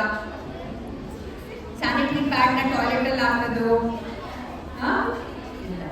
ಸೊ ಪೇಪರಲ್ಲಿ ಸುತ್ತಿ ಹಾಕ್ಬೇಕಾಗತ್ತೆ. ಅದನ್ನ ನೀವು ಟಾಯ್ಲೆಟಲ್ಲಿ ಫ್ಲಶ್ ಆಗಿ ನಾವು ಏನು ಹೇಳಿದ್ವಿ, ಲೀಕಿಂಗ್ ಆಗಬಾರ್ದು, ಹೊರಗಡೆ ಬರಬಾರ್ದು, ಅದನ್ನ ನಾವು ಕ್ಷೇಮವಾಗಿ ಹಾಕೋಬೇಕು ಅನ್ನೋದಕ್ಕೆ. ಇದರಲ್ಲಿ ಎಲ್ಲ ಅಬ್ಸಾರ್ಬಬಲ್ ಜೆಲ್ಸ್ ಇರುತ್ತೆ, ಅದಕ್ಕೇನೆ ನಮ್ಮ ರಕ್ತನ ಅದಕ್ಕೆ ಹೀರೋ ಶಕ್ತಿ ಇರುತ್ತೆ. ನಾವು ಇದನ್ನ ಟಾಯ್ಲೆಟಲ್ಲಿ ಹಾಕಿದ್ರೆ ಟಾಯ್ಲೆಟ್ ಎಲ್ಲ ಕಟ್ಕೊಂಡ್ಬಿಡುತ್ತೆ. ಸೊ ಇದ್ರ ಬಗ್ಗೆ ಯೋಚನೆ ಮಾಡಿ. ನಿಮ್ಗೆ ಗೊತ್ತಾ ಈ ಸ್ಯಾನಿಟರಿ ಪ್ಯಾಡ್ನ ನೇಲ್ ಪಾಲಿಶ್ ರಿಮೂವರ್ಸ್ ಇದೆಯಾ? ಎಲ್ಲರ ಮನೆಗೂ ಇದೆಯಾ? ನಾನು ನೇಲ್ ಪಾಲಿಶ್ ರಿಮೂವರ್ನ ನಿಮ್ಮ ಬಾಡಿಗೆಲ್ಲ ಹಚ್ಕೊಂಡ್ಬನ್ನಿ ನಾಳೆ ಅಂದರೆ ಹಚ್ಕೊಂಡ್ಬರ್ತೀರಾ? ಏನು ಲಾಗಣೆ ಮಾಡೋದು ಡಾಕ್ಟ್ರ್ ಅಂತಾರೆ, ಅದೆಲ್ಲ ಏನೋ ಅಷ್ಟಷ್ಟು ಅಂತ ಹೇಳಿದ್ರು ಮೇಡಮ್ ಬಗ್ಗೆ. ಇದು ಯಾಕೆ ನೇಲ್ ಪಾಲಿಶ್ ರಿಮೂವರ್ನ ಹಚ್ಕೊಂಡ್ಬನ್ನಿ ಅಂತಾರೆ ಅಂತ ಇದ್ದೀರಲ್ಲ, ರೋಡಲ್ಲಿ ಟಾರ್ ಮಾಡ್ತಾರಲ್ವ, ಈ ಟಾರ್ನ ನಾವೆಲ್ಲ ಕೈಗೆ ಹಚ್ಕೊಂಡ್ಬರೋಕ್ಕಾಗತ್ತಾ? It's good or bad? Correct. So imagine you are doing this for yourself 4 days in a month, every month. ಈ ಸ್ಯಾನಿಟರಿ ಪ್ಯಾಡ್ಸ್ ಮಾಡಬೇಕು ಅಂದರೆ ಅಸಿಟೋನ್ ಅಂತ ಈ ನೇಲ್ ಪಾಲಿಶ್ ರಿಮೂವರ್ಸ್ ಇದೆಯಲ್ಲ, ಇದನ್ನೆಲ್ಲ ಯೂಸ್ ಮಾಡ್ತಾರೆ. ಟಾರ್ ಯೂಸ್ ಮಾಡೋ ಸೈರಿನ್ ಅನ್ನೋ ಕೆಮಿಕಲ್ಸ್ ಯೂಸ್ ಮಾಡ್ತಾರೆ ಈ ಪ್ಯಾಡ್ಸ್. ಸೊ ಇಂಥ ಪದಾರ್ಥಗಳ ಬಳಕೆ ಆಗ್ತಾ ಇದೆ ಇದರಲ್ಲಿ. ನಾವು ಇದನ್ನು ತಿಂಗಳಿಗೆ 4 ದಿವಸ 24 hours ಬಳಕೆ ಮಾಡ್ತಾ ಇದ್ದೀವಿ. ಅದ್ರ ಮೇಲಿರೋದು ವೀಕ್ ಆಗಬಾರ್ದು ಅನ್ನೋದಕ್ಕೆ ಏನು ಯೂಸ್ ಮಾಡಿದ್ದಾರೆ? ಪ್ಲಾಸ್ಟಿಕ್. ಸೊ ಈ ಪ್ಲಾಸ್ಟಿಕ್ನ ಕರಗಿಸೋದಕ್ಕೆ, ಒಂದು ಪ್ಲಾಸ್ಟಿಕ್ ಕವರ್ ಕರಗೋದಕ್ಕೆ 10 ವರ್ಷ ಆದರೆ ಈ ಪ್ಲಾಸ್ಟಿಕ್ ಕರಗೋದಕ್ಕೆ 50ರಿಂದ 100 ವರ್ಷ ಬೇಕಾಗುತ್ತೆ. ಸೊ ಬೇರೆ ಕಡೆ ಇಲ್ಲ, ಬರೀ ನಮ್ಮ ಬೆಂಗಳೂರಿನಲ್ಲಿರೋ ಹೆಣ್ಮಕ್ಳ ಪ್ಯಾಡ್ಸ್ ನಾವು ತಗೊಂಡ್ರೆ ಒಂದು ಫುಟ್ಬಾಲ್ ಸ್ಟೇಡಿಯಂ ಅಷ್ಟು ಪ್ಯಾಡ್ಸ್ ಇರುತ್ತೆ ಪ್ರತಿ ವರ್ಷ. ಸೊ ಇಮ್ಯಾಜಿನ್ ಮಾಡ್ಕೊಳ್ಳಿ, ಈ ಫುಟ್ಬಾಲ್ ಅಷ್ಟು ದೊಡ್ಡ ಗ್ರೌಂಡಲ್ಲಿ ನಮ್ಮದು ಪ್ಯಾಡ್ಸ್ ಎಲ್ಲ ಇದ್ದರೆ ಅದಕ್ಕೆ ನಿರ್ಮೂಲನೆ ಆಗೋದಕ್ಕೆ, ಡಿಗ್ರೇಡ್ ಆಗೋದಕ್ಕೆ ಎಷ್ಟು ವರ್ಷ ಆಗ್ಬೋದು ಅಂತ ಯೋಚನೆ ಮಾಡಿ. ಕಷ್ಟನಾ ಇಲ್ವಾ? ಹೌದಲ್ವಾ? ಸೊ ಇಂಥದ್ದನ್ನ ನಾವು ದಿನ ಬಳಕೆ ಮಾಡೋದು ಸರಿನಾ ತಪ್ಪಾ? ಅಟ್ಲೀಸ್ಟ್ ನಮ್ಗೆ ಯೋಚನೆ ಬರ್ತಾ ಇದೆಯಾ, ಇದು ನಮ್ಮ ಆರೋಗ್ಯಕ್ಕೆ ಒಳ್ಳೇದಲ್ಲ ಅಂತ ಅನಿಸ್ತಾ ಇದೆಯಾ ನಿಮಗೆ? ಕರೆಕ್ಟ್. ಸೊ ಒಳ್ಳೇದೇನಂದರೆ, ಸೊ ಮುಂಚೆ ಅಜ್ಜಿ ಕಾಲದಲ್ಲಿ ಮಾಡ್ತಾ ಇದ್ರಲ್ಲ ಕ್ಲಾತ್ ಪ್ಯಾಡ್ಸ್ ಅಥವಾ ಬಟ್ಟೆಗಳು ಉಪಯೋಗಿಸ್ತಾ ಇದ್ರಲ್ವಾ, ನಾವು ಈಗ ಯಾಕೆ ಉಪಯೋಗಿಸಲ್ಲ? ಭಯ, ಅದು ಲೀಕಿಂಗ್ ಆಗೋಗುತ್ತೆ, ಅಕಸ್ಮಾತ್ ಎಲ್ಲೋ ಹೊರಗಡೆ ಹೋದಾಗ ಏನಾರು ಆಯಿತು ಅಂದರೆ ತೊಂದರೆ ಆಗುತ್ತೆ ಅಂತ. ಅದಕ್ಕೇನೇನೆ ಈಗ ಮಾಡರ್ನ್ ಟೆಕ್ನಾಲಜಿಲಿ ಕ್ಲಾತ್ ಪ್ಯಾಡ್ಸ್ ಅಂತ ಬರ್ತಾ ಇದೆ. ಈ ಕ್ಲಾತ್ ಪ್ಯಾಡ್ಸ್ ಏನು, ನಿಮಗೆ ಏನೇನು ಬೆನಿಫಿಟ್ಸ್ ಇತ್ತು ಅದೆಲ್ಲ ಬೆನಿಫಿಟ್ಸು ಇದರೊಳಗಡೆ ಇದೆ. ಹಂಗಂತ ಅಂದರೆ ನಿಮಗೆ ಲೀಕಿಂಗ್ ಆಗಲ್ಲ, ನೀವು ಕ್ಷೇಮವಾಗಿ ಅದನ್ನೆಲ್ಲ ಉಪಯೋಗಿಸ್ಕೋಬೋದು. ಆಮೇಲೆ ನೀವು ಎಲ್ಲಿ ಬೇಕು ಅಲ್ಲಿ ತೊಗೊಂಡು ಹೋಗ್ಬೋದು. ಏಕೆಂದರೆ ಇವತ್ತು ನಮ್ಮದು ರೋಟ್ರಿ, ಲಕ್ಷ್ಯ ಫೌಂಡೇಶನ್ ಇದೆಲ್ಲದ್ರಿಂದನೂ ಈ ಪ್ಯಾಡ್ಸ್ ಮಾಡಿರೋದು ಅಷ್ಟೇ. ಕಾಣಿಸ್ತಾ ಇದೆಯಾ? ಈ ಪ್ಯಾಡ್ಸ್ ಎಲ್ಲ ನಿಮ್ಮ ಲೀಕ್ ಪ್ರೂಫ್. ಇದೆಲ್ಲ ಕ್ಲಾತ್ ಮೆಟೀರಿಯಲಿಂದನೇ. ಇದು ಹೆಂಗೆ ಟೆಕ್ನಾಲಜಿ ಎಷ್ಟು ಅಡ್ವಾನ್ಸ್ ಆಗಿದೆ ಅಂದರೆ ಕ್ಲಾತ್ ಪ್ಯಾಡ್ಸೂ ಅಬ್ಸಾರ್ಬಬಲ್ ಬರ್ತಾ ಇದೆ. ಓಕೆನಾ? ಸೊ ಈ ಪ್ರತಿಯೊಂದು ಪ್ಯಾಡು ನಿಮಗೆ ಕ್ಷೇಮವಾಗಿರುತ್ತೆ, ನಿಮ್ಮ ಆರೋಗ್ಯ ಕಾಪಾಡುತ್ತೆ. ಸೊ ಇಂಥದಕ್ಕೆ ನೀವು ಶಿಫ್ಟ್ ಆಗಬೇಕು ಅಂತ ನನ್ನ ಕೋರಿಕೆ. ಸೊ ಈ ಮಹಿಳಾ ದಿನಾಚರಣೆ ದಿವಸ ನಾನು ಏನು ಹೇಳಿದೆ, ನಮ್ಮ ಬಗ್ಗೆ ನಾವು ನೋಡ್ಕೋಬೇಕು, ನಮ್ಮ ಬಗ್ಗೆ ಕಾಳಜಿ ತಗೋಬೇಕು ಅಂತ ಹೇಳಿದೆ. ಸೊ ಹಾಗಾಗಿ ನಿಮ್ಮಂಥ ಚಿಕ್ಕ ಮಕ್ಕಳು ಇವೆಲ್ಲ ಕ್ಲಾತ್ ಪ್ಯಾಡ್ಸ್ ಉಪಯೋಗಿಸೋಕ್ಕೆ ಪ್ರಯತ್ನ ಮಾಡಿ. ನಾವು ಇವತ್ತು ಸಾಂಕೇತಿಕವಾಗಿ ಒಂದು 8-9 ಜನ ಮಕ್ಕಳು ಕೊಡ್ತೀವಿ. ಬಟ್ ನನ್ನ ಕಡೆಯಿಂದ, ರೋಟ್ರಿ ಕಡೆಯಿಂದ, ಲಕ್ಷ್ಯ ಫೌಂಡೇಶನ್ ಕಡೆಯಿಂದ ಮೇಡಮ್ ಹೇಳಿದ್ರು 350 ಜನ ಹೆಣ್ಮಕ್ಳು ಇದ್ದೀರಾ ಅಂತ ಅಂದ್ಬಿಟ್ಟು ಪ್ರತಿಯೊಬ್ಬರಿಗೂ ನಾವು ಕ್ಲಾತ್ ಪ್ಯಾಡ್ ಕಳಿಸ್ಕೊಡ್ತೀವಿ. ನೀವು ಸ್ಯಾನಿಟರಿ ಪ್ಯಾಡ್ಸ್ಗೆ ಎಷ್ಟು ದುಡ್ಡು ಖರ್ಚು ಮಾಡ್ತೀರಾ? ಎಲ್ಲರೂ 40 rupees per pad? Correct. per pack, 3 or 4 you have. So minimum you are spending around 150 rupees to 250 rupees per month. So 1 year ಎಷ್ಟು maths smart ಯಾರು ಟಾಪರ್ ಯಾರು maths class ಗೆ? So 200 into 12 ಅಂದ್ರೆ ಆಯ್ತಲ್ಲ 250 to 300 rupees. ಹೌದಾ ಇಲ್ಲ? Correct. So imagine 30-40 years ಅಂದರೆ ಎಷ್ಟು ದುಡ್ಡು ಖರ್ಚು ಮಾಡ್ತಾ ಇದ್ದೀವಿ. ಈ ಥರದ್ದು ಸ್ಯಾನಿಟರಿ ಪ್ಯಾಡ್ಸು ಇವತ್ತು ನೀವು ರೋಟ್ರಿಯಿಂದ, ವೆಲ್ನೆಸ್ ವಾರಿಯರ್ಸ್, ಲಕ್ಷ್ಯ ಫೌಂಡೇಶನ್ನಿಂದ ನಾವು ಫ್ರೀ ಕೊಟ್ಟರು ಇದೆಲ್ಲ ಹೆಚ್ಚು ಕಮ್ಮಿ 400-500 ರೂಪಾಯಿ ಸಿಗುತ್ತೆ ನಿಮಗೆ. ಸೊ ನೀವು 1000 ಖರ್ಚು ಮಾಡಿದ್ರು 3-4 ಪ್ಯಾಡ್ ನಿಮ್ಮ ಜೊತೆ ಇಟ್ಕೊಂಡ್ರೆ ಮುಗ್ದೋಯ್ತಲ್ವಾ, ಎಷ್ಟು ವರ್ಷ ಉಪಯೋಗಿಸ್ಕೋಬೋದು. ಈ ಪ್ಯಾಡ್ಸ್ನ ಏನೂ ಇಲ್ಲ, ಸೋಪ್ ನೀರಲ್ಲಿ ವಾಶ್ ಮಾಡಿ ಬಿಸಿಲಲ್ಲಿ ಒಣಗಾಕ್ಬೇಕಾಗುತ್ತೆ. ಅವಾಗ ನೀವು ರ್ಯಾಪ್ ಮಾಡಿ ಪ್ಲಾಸ್ಟಿಕ್ನ ಬಾತ್ರೂಮಲ್ಲಿ ಹಾಕೋಷ್ಟು ಇರಲ್ಲ, ಅದು ಹೊರಗಡೆ ಬೀಳೋ ಅಂಥದ್ದು ಇರಲ್ಲ. ಈಗ ನೋಡಿದ್ದೀವಲ್ಲ ರೋಡಲ್ಲಿ ಮಳೆ ಬಂದಾಗ ನಮ್ಮ ಹೊಸ ರೋಡೆಲ್ಲ ಎಷ್ಟು ಚೆನ್ನಾಗಿ ಬ್ಲಾಕ್ ಆಗುತ್ತೆ ಇಲ್ಲೆಲ್ಲ, ಹೌದಾ ಇಲ್ಲ? ಸೊ ಅವಾಗೆಲ್ಲ ಏನು ತೇಲಾಡ್ತಾ ಇರುತ್ತೆ, ಮಳೆ ಎಲ್ಲ ಹೋದ್ಮೇಲೆ ಎಲ್ಲ ಪ್ಯಾಡ್ಸ್ ರೋಡಲ್ಲಿ ಬಿದ್ದಿರುತ್ತಲ್ವಾ, ನಿಮಗೆ ಖುಷಿ ಅನ್ಸುತ್ತಾ ಬೇಜಾರು ಅನ್ಸುತ್ತಾ ಅದು ರೋಡಲ್ಲ? ಆಮೇಲೆ ಅದೇ ಪ್ಯಾಡ್ ಬಿದ್ದಿರುವಾಗ ಮಳೆ ನೀರಲ್ಲಿ ಎಲ್ಲ ಹೋಗಿರೋದು ಎಲ್ಲ ಬ್ಲಡ್ ಎಲ್ಲ ಎಲ್ಲಿಗೆ ಹೋಗುತ್ತೆ? ನಮ್ಮ ಭೂಮಿಗೆ ಹೋಗುತ್ತಲ್ವಾ? ಅದೇ ಭೂಮಿಯಿಂದ ನಮ್ಮ ಆನೆಕಲ್ ಹತ್ತಿ ಮೇಲೆ ರೈತರೆಲ್ಲ ವೆಜಿಟೇಬಲ್ಸ್, ಫ್ರೂಟ್ಸು, ಹೂವುಗಳೆಲ್ಲ ಬೆಳೀತಾ ಇದ್ದಾರಲ್ವಾ, ಅದನ್ನು ಯಾರು ಉಪಯೋಗಿಸ್ತಾ ಇದ್ದಾರೆ? ಮತ್ತೆ ನಾವೇ ಉಪಯೋಗಿಸ್ತಾ ಇದ್ದೀವಲ್ವಾ? ಏನು ಅನ್ನಿಸ್ತಾ ಇದೆ? Not good, correct? So can you start changing and shifting, making this shift? Yes, ನಮ್ಮ ಆರೋಗ್ಯಕ್ಕೋಸ್ಕರ, ಸರ್ವೈಕಲ್ ಕ್ಯಾನ್ಸರ್ ಪ್ರಿವೆಂಟ್ ಆಗೋದಕ್ಕೆ, ನಮ್ಮ ಆರೋಗ್ಯ ಚೆನ್ನಾಗಾಗೋದಕ್ಕೆ, ವೈಟ್ ಡಿಸ್ಚಾರ್ಜ್ ಆಗದೇ ಇರೋದಕ್ಕೆ, ಅಕಸ್ಮಾತ್ ಮದುವೆ ಆಗಿರೋ ಹೆಣ್ಮಕ್ಳು ಅಥವಾ ಉಪಯೋಗಿಸಕ್ಕೆ ರೆಡಿ ಇರೋ ಹೆಣ್ಮಕ್ಳಿಗೆ ನಾವಿದು ಮೆನ್ಸ್ಟ್ರಲ್ ಕಪ್ಸ್ ಅಂತ ಯೂಸ್ ಮಾಡ್ತೀವಿ. ಇದು silicon cups, medical graded cups. ಈಗ ನಾವು ICUಲೆಲ್ಲ ಪೇಷಂಟ್ಸ್ ಇದ್ದರೆ ಏನು ಮಾಡ್ತೀವಿ? ಕೆಥೆಟರ್ಸ್ ಹಾಕಿರ್ತೀವಿ, IV ಲೈನ್ಸ್ ಹಾಕಿರ್ತೀವಿ. ಈಗ ನೀವು ಯಾರಾದರೂ ಹಾಸ್ಪಿಟ್ಲಲ್ಲಿ ಹೋಗೋದು ನೋಡಿರ್ತೀರಲ್ವ, ಆರೆಂಜ್ ಕಲರ್ ಟ್ಯೂಬು ಯೂರಿನ್ ಜಾಗದಿಂದ ಬರ್ತಾ ಇರುತ್ತೆ, IV ಲೈನ್ಸ್ ಎಲ್ಲ ಇರುತ್ತೆ. ಇದೆಲ್ಲ ಮೆಡಿಕಲ್ ಗ್ರೇಡೆಡ್ ಎಕ್ವಿಪ್ಮೆಂಟ್ಸಿಂದ ಮಾಡಿರುತ್ತೆ. ಸೊ ಹಾಗೇನೇ ಈ ಮೆನ್ಸ್ಟ್ರಲ್ ಕಪ್ಸನ್ನು ನಾವು ಮೆಡಿಕಲ್ ಗ್ರೇಡಿಂದ ಮಾಡಿರ್ತೀವಿ. ಇದು ನಮ್ಮ ಒಳಗಡೆ ಇದ್ರೂ ಏನೂ ತೊಂದರೆ ಆಗಲ್ಲ. ಈ ಪ್ರತಿಯೊಂದು ಕಪ್ಪನ್ನು ನಾವು ಫೋಲ್ಡ್ ಮಾಡಿಕೊಂಡು ನಮ್ಮ ಯೋನಿ ವೆಜೈನಲ್ ಏರಿಯಾದಲ್ಲಿ ಒಳಗಡೆ ತಳ್ಕೋಬೇಕು. ಸೊ ಏನೇ ಬ್ಲೀಡಿಂಗ್ ಇದ್ರೂ ಇದ್ರೊಳಗಡೆ ಕಲೆಕ್ಟ್ ಆಗುತ್ತೆ. ನೀವು ಯಾವುದೇ ಥರದ ಮುಜುಗರ ಪಡಬೇಕಾಗಿಲ್ಲ. ಲೀಕಿಂಗ್ ಆಯಿತಾ, ನಾನು ವಾಕಿಂಗ್ ಹೋಗ್ಬೋದಾ, ಅಥವಾ ಸ್ಪೋರ್ಟ್ಸ್ ಡೇ ಬಂತು ನಿಮಗೆ ಪೀರಿಯಡ್ಸ್ ಆದರೆ ಏನಂತೀರಾ, HM ಹತ್ರ ಹೋಗ್ಬಿಟ್ಟು ಮೇಡಮ್ ನನಗೆ ಪೀರಿಯಡ್ ಶುರು ಆಯಿತು, ನಾನು ಹೋಗೋಕ್ಕಾಗಲ್ಲ. ಸೊ ನೀವು ಹೆಲ್ತಿಯಾಗಿದ್ದರೆ ಎಲ್ಲ ಥರದ ಆ್ಯಕ್ಟಿವಿಟೀಸು ಮಾಡ್ಬೋದು. ಇಂಥ ಕಪ್ಸ್ ಯೂಸ್ ಮಾಡೋದ್ರಿಂದ ನೀವು swimming, jogging, jumping, marathon, relies ಏನೇನು ಬೇಕು ಎಲ್ಲ, ಕಬಡ್ಡಿ ಏನೇನು ಬೇಕು ಎಲ್ಲ, ಹೆಣ್ಮಕ್ಳು ಖೋಖೋ ಎಲ್ಲ ಥರದ ಆಟನೂ ಆಡ್ಬೋದು. ಸೊ ಇದು ನೆಕ್ಸ್ಟ್ ಅಪ್ಗ್ರೇಡೇಷನ್ ಮೆನ್ಸ್ಟ್ರಲ್ ಕಪ್ಸ್ ಅಂತ ಸಿಲಿಕಾನ್ ಇದರಿಂದ ಯೂಸ್ ಮಾಡ್ತಾರೆ. ಇದು ಒಂದ್ಸಲಿ ತಗೊಂಡ್ರೆ ಹೆಚ್ಚು ಕಮ್ಮಿ 7 ರಿಂದ 10 ವರ್ಷ ಉಪಯೋಗಿಸ್ಬೋದು. ಇದನ್ನು ಅಷ್ಟೇ ಟೀಚರ್ಸ್ಗೆಲ್ಲ ನಮ್ಮ ಕಡೆಯಿಂದ ಇದನ್ನ ಫ್ರೀ ಕೊಡ್ತಾ ಇದ್ವಿ, ನಿಮಗೆಲ್ಲ ಹೇಳ್ಕೊಡ್ತಾ ಇದ್ರಲ್ಲ ಅಷ್ಟು ಚೆನ್ನಾಗೆ. ಪ್ಲಸ್ ನಮ್ಮ ಜೈ ಕರ್ನಾಟಕ ಮಹಿಳೆಯರಿಗೂ ನನ್ನ ಕಡೆಯಿಂದ ಇದು gift for all the wonderful work they are doing. So ಇದನ್ನ ನಾವು ಹೆಚ್ಚು ಕಮ್ಮಿ 10 ವರ್ಷ ಏನೂ ಇಲ್ಲ, ಪ್ರತಿ ತಿಂಗಳು ಪ್ರತಿದಿನ ನೀವು ಬಾತ್ರೂಮ್ಗೆ ಹೋಗಿ ನಿಮ್ಮ ಬ್ಲಡ್ನ ವಾಶ್ ಮಾಡಿಕೊಂಡು ಸೋಪ್ ನೀರಲ್ಲಿ ಸಿಕ್ಕಿದ್ರೆ ಸರಿ, ಇಲ್ಲ ಅಂದರೆ ಬರೀ ನೀರಲ್ಲಿ ವಾಶ್ ಮಾಡಿ ರೀಯೂಸ್. ಇದು ಚೆನ್ನಾಗಿ ನೋಡ್ಕೊಳ್ಳೋಂಥದ್ದು ಏನು ಬರೋದೇ ಇಲ್ಲ, ಯಾಕೆಂದರೆ ಕ್ಲೀನ್ ಮಾಡೋದು, ಎತ್ತಿಡೋದು. It comes in beautiful covers like this. ಈ menstrual cups sponsored by Naariyari, ನನ್ನ ಫ್ರೆಂಡ್ ನಿಶಾಂತ್ ಅವರು ಬೇರೆ, ಅವ್ರು ಇದನ್ನೆಲ್ಲ ಮಕ್ಳಿಗೂ ಫ್ರೀಯಾಗಿ ಕೊಡ್ತಾ ಇದ್ದಾರೆ. ಸೊ ಯಾಕೆ ನಾವು ಇದನ್ನು ಮಾಡ್ತಾ ಇದ್ದೀವಿ? Because today's children are our future citizens. ಈಗೆಲ್ಲ ಹೇಳಿದ್ರಲ್ವ, ನೀವೇ ನಮ್ಮ ಮುಂದಿನ ಪ್ರಜೆಗಳು ಅಂತ. ಸೊ ನಿಮ್ಮ ಹೆಲ್ತ್ ತುಂಬ ಮುಖ್ಯ. ಸೊ ಹಾಗಾಗಿ ನಾವು ಎಷ್ಟೇ ಹೇಳಿದ್ರು ನಮ್ಮ ಸ್ವಂತ ಬುದ್ಧಿ ಬರಬೇಕು, ನಮಗೆ ಜಾಗರಣೆ ಬರಬೇಕು. ಹೌದು, we have to do it. Self awareness is very important, self love.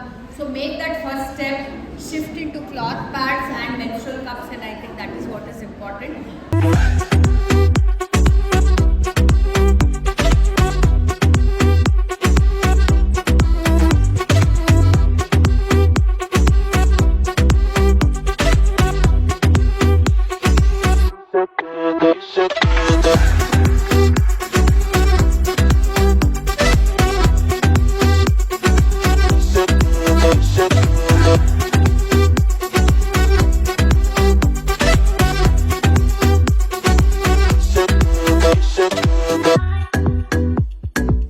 ಎಲ್ಲರಿಗೂ ಮಹಿಳಾ ದಿನಾಚರಣೆಯ ಆರ್ಥಿಕ ಶುಭಾಶಯಗಳು. ಎಲ್ಲ ಮಹಿಳೆಯರು ಆರೋಗ್ಯವಾಗಿರಲಿ ಅಂತ ದೇವರಲ್ಲಿ ಪ್ರಾರ್ಥಿಸ್ತಾ ಇದ್ದೀನಿ. ಈ ವಿಶ್ವ ಮಹಿಳಾ ದಿನಾಚರಣೆಯೊಂದು ನಮ್ಮ ಜೈ ಕರ್ನಾಟಕದವರು ತುಂಬ ಒಳ್ಳೆ ಪ್ರೋಗ್ರಾಮ್ ಆರ್ಗನೈಸ್ ಮಾಡಿದ್ರು ಇವತ್ತು ಗೌರ್ಮೆಂಟ್ ಸ್ಕೂಲಲ್ಲಿ. ನನಗೊಂದು ಅವಕಾಶ ಆಯಿತು, ಒಂದು ಮಹಿಳೆ, ಒಂದು ಹೆಣ್ಮಗು ಆರೋಗ್ಯದ ಬಗ್ಗೆ ಹೆಂಗೆ ನೋಡ್ಕೋಬೇಕು ಅನ್ನೋದು. ಏಕೆಂದರೆ ಆರೋಗ್ಯ ತುಂಬ ಮುಖ್ಯ. ಏಕೆಂದರೆ ಯಾವುದೇ ಒಂದು ಹೆಣ್ಮಗು ಒಂದು ಫ್ಯಾಮಿಲಿಯ ಬೆನ್ನೆಲುಬು ಅಂತ ಹೇಳ್ತೀನಿ. ಒಂದು ಕುಟುಂಬ ಚೆನ್ನಾಗಿದ್ದರೆ ಒಂದು ದೇಶ ಚೆನ್ನಾಗಿರುತ್ತೆ. ಹಾಗಾಗಿ ಪ್ರತಿಯೊಂದು ಹೆಣ್ಮಕ್ಳು ಅವ್ರ ಆರೋಗ್ಯ ನೋಡ್ಕೋಬೇಕು. ಸೊ ಈ ಮಹಿಳಾ ದಿನಾಚರಣೆ ಬಗ್ಗೆ ನೀವೆಲ್ಲ ಯೋಚನೆ ಮಾಡಬೇಕಿರೋದು ನಿಮ್ಮ ಆರೋಗ್ಯದ ಬಗ್ಗೆ ನೀವು ನೋಡ್ಕೋಬೇಕು ಅಂತ ಖಂಡಿತ ನಾನೊಂದೊಂದು ಕೋರಿಕೆ ಅಷ್ಟೇ ಅಂತ ಹೇಳಿ. ಅಂತಾರಾಷ್ಟ್ರೀಯ ಮಹಿಳಾ ದಿನಾಚರಣೆಯ ಶುಭಾಶಯಗಳು. ನಾವು ಏನು ವರ್ಷನೂ ಬಹಳ ಅದ್ಧೂರಿಯಾಗಿ ಕಾರ್ಯಕ್ರಮಗಳನ್ನು ಮಾಡ್ತಾ ಇದ್ವಿ. ನಮ್ಮ ಜಯ ಕರ್ನಾಟಕದ ವತಿಯಿಂದ ನಮ್ಮ ಆನೇಕಲ್ ತಾಲೂಕು ಏನು ಕಿರಣ್ ಪ್ರಭಾಕರ್ ರೆಡ್ಡಿ ಸರ್ ಅವರು ಹಾಗೂ ಯಾಸ್ಮಿನ್ ತಾಜ್ ಅವರ ಒಂದು ಎಲ್ಲ ಪದಾಧಿಕಾರಿಗಳು ಸೇರಿ ಇವತ್ತು ಈ ಒಂದು ಶಾಲೆ ಏನು ಬೊಮ್ಮಸಂದ್ರ ಶಾಲೆಯಲ್ಲಿ ಬಹಳ ಅರ್ಥಪೂರ್ಣವಾಗದಂಥ ಒಂದು ಮಹಿಳಾ ದಿನಾಚರಣೆಯನ್ನು ಆಚರಣೆ ಮಾಡಿದ್ದೀವಿ. ಈ ಒಂದು ಕಾರ್ಯಕ್ರಮಕ್ಕೆ ನನ್ನನ್ನು ಆಹ್ವಾನಿಸಿ ಇಷ್ಟೊಂದು ಒಂದು ಮಾಹಿತಿಗಳನ್ನು ತಿಳಿಸ್ಕೊಟ್ಟಂಥ ನಮ್ಮ ಡಾಕ್ಟ್ರು ಲಾವಣ್ಯ ಮೇಡಮ್ ಅವರು ಹಾಗೂ ಆಗಮಿಸಿರುವಂಥ ಎಲ್ಲ ಪದಾಧಿಕಾರಿಗಳು ಗಣ್ಯ ಮಹಿಳೆಯರಿಗೂ ನಾನು ಹೃತ್ಪೂರ್ವಕವಾದಂಥ ಅಭಿನಂದನೆಗಳನ್ನ ತಿಳಿಸೋಕ್ಕೆ ಇಷ್ಟಪಡ್ತೀನಿ. ರತ್ನಮ್ಮ, ಜೈ ಕರ್ನಾಟಕ ಮಹಿಳಾಧ್ಯಕ್ಷರು. 8 ಮಾರ್ಚ್ ಒಂದು ಮಹಿಳೆ ವಿಶ್ವ ದಿನಾಚರಣೆಯನ್ನು ತುಂಬ ಅದ್ಧೂರವಾಗಿ ತುಂಬ ಸುಂದರವಾಗಿ ಒಂದು ಗವರ್ಮೆಂಟ್ ಸ್ಕೂಲ್ನಲ್ಲಿ ಮಾಡಿದ್ದೀವಿ. ಅದು ಒಂದು ಮನಸ್ಸಿಗೆ ಎಲ್ಲ ಹೆಣ್ಮಕ್ಳ ಮನಸ್ಸಿಗೆ ಸಮಾಧಾನ ತಂದಿದೆ. ನಮ್ಮ ಜೊತೆ ಒಂದು ಗಣ್ಯರು ಅಂದರೆ ನಮ್ಮ ಗಣ್ಯರು ಹೆಣ್ಮಕ್ಳು ಜೊತೆ ಸೇರಿ ಒಂದು ಒಳ್ಳೆ ಕಾರ್ಯಕ್ರಮನ ನಾವು ಮಾಡಿದ್ದೀವಿ. ನಮ್ಮ ಯೋಗಾನಂದ್ ಸರ್ ಮಿಸ್ಸಸ್ ಆಗಲಿ, ನಮ್ಮ ರಾಜ್ಯ ಅಧ್ಯಕ್ಷರು ಅವರು ಮಿಸ್ಸಸ್ ಆಗಲಿ ನಮ್ಮ ಜೊತೆ ಒಂದು ಸಾಥನ್ನು ಕೊಟ್ಟು ಒಂದು ತುಂಬ ಒಳ್ಳೆ ರೀತಿಯಲ್ಲಿ ಕಾರ್ಯಕ್ರಮ ನಡೆಸ್ಕೊಟ್ಟಿದ್ದಾರೆ. ಒಂದು ಸಮಾಜ ಸೇವಿ ಎಲ್ಲರೂ ಇವತ್ತು ಬಂದಿರೋರೆಲ್ಲರೂ ಸಮಾಜ ಸೇವಿಕರುಗಳು. ಅದಕ್ಕಾಗಿ ಈ ಕಾರ್ಯಕ್ರಮ ತುಂಬ ಚೆನ್ನಾಗಿ ನಮ್ಮ ಸಪೋರ್ಟ್ ಮಾಡಿದ್ದಾರೆ. ಸೊ ಎಲ್ಲ ಗಣ್ಯ ವ್ಯಕ್ತಿಗಳಿಗೆ ನನ್ನ ಒಂದು ಹೃತ್ಪೂರ್ವಕ ಧನ್ಯವಾದಗಳನ್ನು ಹೇಳಕ್ಕೆ ಇಷ್ಟಪಡ್ತೀನಿ. ಜಯ ಕರ್ನಾಟಕ ಟೀಮ್ ಅವ್ರಿಗೆ ಎಲ್ಲರಿಗೂ ನಾನು ಥ್ಯಾಂಕ್ಫುಲ್ ಹೇಳ್ತಾ ಇದ್ದೀನಿ. ಬಿಕಾಸ್ ನನಗೆ ಈ ಸ್ಟೇಜ್ ಕೊಟ್ಟಿದ್ದಾರೆ, ಅದೂ ವುಮೆನ್ಸ್ ಡೇನಲ್ಲಿ. ನಾನು ತುಂಬ ಥ್ಯಾಂಕ್ಫುಲ್ ಆಗಿದ್ದೀನಿ. ಎಸ್ಪೆಷಲಿ ಕಿರಣ್ ಪ್ರಭಾಕರ್ ರೆಡ್ಡಿ ಸರ್ ಮತ್ತು ಯಾಸ್ಮಿನ್ ತಾಜ್ ಅವ್ರ ಮೇಡಮ್ಗೆ ತುಂಬ ನಾನು ಥ್ಯಾಂಕ್ಫುಲ್ ಆಗಿದ್ದೀನಿ. Thank you so much. ಎಲ್ಲರಿಗೂ ನಮಸ್ಕಾರ. ಇವತ್ತು ಆನೇಕಲ್ ಕ್ಷೇತ್ರದಲ್ಲಿ ವಿಮೆನ್ಸ್ ಡೇ ಸೆಲೆಬ್ರೇಷನ್ ನಡೀತಾ ಇದೆ ಜೈ ಕರ್ನಾಟಕ ಸಂಘಟನೆ ಪರವಾಗಿ. ಸೊ ಈ ಸಂಘಟನೆ ಪರವಾಗಿ ನಾವು ಗೌರ್ಮೆಂಟ್ ಸ್ಕೂಲ್ನಲ್ಲಿ ಹೆಲ್ತ್ ಅವೇರ್ನೆಸ್ ಎಲ್ಲ ಕೊಟ್ಟಿದ್ದೀವಿ. ಸೊ ಎಲ್ಲರಿಗೂ women's day all the best. So health wealth ಅಂತ ಹೇಳ್ತೀವಿ. ಸೊ ಹೆಲ್ತ್ ಬಗ್ಗೆ ಇವತ್ತು ಡಾಕ್ಟರ್ಸ್ ಎಲ್ಲ ಬಂದು ನಮಗೆ ಹೇಗಿರಬೇಕು ಅಂತ ಮಕ್ಕಳಿಗೆ ಜಾಣಕಾರಿ ಕೊಟ್ಟಿದ್ದಾರೆ. ಸೊ ಅದು ಹೆಲ್ಪ್ಫುಲ್ ಆಗುತ್ತೆ ಅಂತ ಅಂದ್ಕೊಂಡಿದ್ದೀನಿ. ಸೊ ಎಲ್ಲರಿಗೂ ಒಳ್ಳೆಯದಾಗಲಿ. ಜೈ ಹಿಂದ್, ಜೈ ಕರ್ನಾಟಕ. ಎಲ್ಲ ಗಣ್ಯ ಅತಿಥಿಗಳಿಗೆ ಮಹಿಳಾ ಬಂದಿರೋರು ಎಲ್ಲರಿಗೂ ಧನ್ಯವಾದ ತಿಳಿಸುತ್ತಾ ಮತ್ತು ವಿಶ್ವ ಮಹಿಳಾ ದಿನಾಚರಣೆ ಎಲ್ಲರಿಗೂ ಶುಭಾಶಯ ಕೋರುತ್ತೇನೆ. ವಿಶ್ವ ಮಹಿಳಾ ದಿನಾಚರಣೆಯ ಶುಭಾಶಯಗಳು. ಇವತ್ತು ಬಂದು ಈ ನಮ್ಮ ಕಾರ್ಯಕ್ರಮ ನಡೆಸ್ಕೊಟ್ಟಂತಹ ಎಲ್ಲ ಗಣ್ಯರಿಗೂ ನನ್ನ ಹೃತ್ಪೂರ್ವಕ ವಂದನೆಗಳನ್ನು ತಿಳಿಸುತ್ತಾ, ಹಾಗೆ ಒಂದು ಗಂಡಸಿಂದೆ ಮಹಿಳೆ ಇರಬೇಕು, ಯಾವುದೇ ಗಂಡಸು ಸಕ್ಸಸ್ ಆಗಬೇಕಾದ್ರೆ ಮಹಿಳೆ ಇರಬೇಕು ಅಂತ ಹೇಳ್ತಾರೆ. ಆದರೆ ಈ ನಮ್ಮ ಮಹಿಳೆ ನಾವು ಇವತ್ತು ಸಕ್ಸಸ್ ಆಗಬೇಕಂದ್ರೆ ನಮ್ಮ ಹಿಂದೆ ನಮ್ಮ ಅಧ್ಯಕ್ಷರಾದಂತಹ ಕಿರಣ್ ಪ್ರಭಾಕರ್ ರೆಡ್ಡಿ ಅವರು ಇದ್ದಾರೆ. ಅವರಿಗೆ ತುಂಬ ನನ್ನ ಹೃತ್ಪೂರ್ವಕ ವಂದನೆಗಳನ್ನು ತಿಳಿಸ್ತಾ ಅವರಿಗೆ ಥ್ಯಾಂಕ್ಸ್ಫುಲ್ ಹೇಳ್ತಾ ಇದ್ದೀನಿ. ಆನೇಕಲ್ ತಾಲೂಕಿನ ಜೈ ಕರ್ನಾಟಕದಿಂದ ನಾವು ಪ್ರೋಗ್ರಾಮ್ ಏನು ಮಾಡಿದ್ವಿ ವುಮೆನ್ಸ್ ಡೇ 8 ಮಾರ್ಚ್ಗೆ, ಇದು ಅದ್ಭುತವಾಗಿ ಬಂತು. ಗಣ್ಯರು ಬಂದಿದ್ದರು, ತುಂಬ ಸಕ್ಸಸ್ಫುಲ್ ಆಗಿ ಬಂತು. Thank you.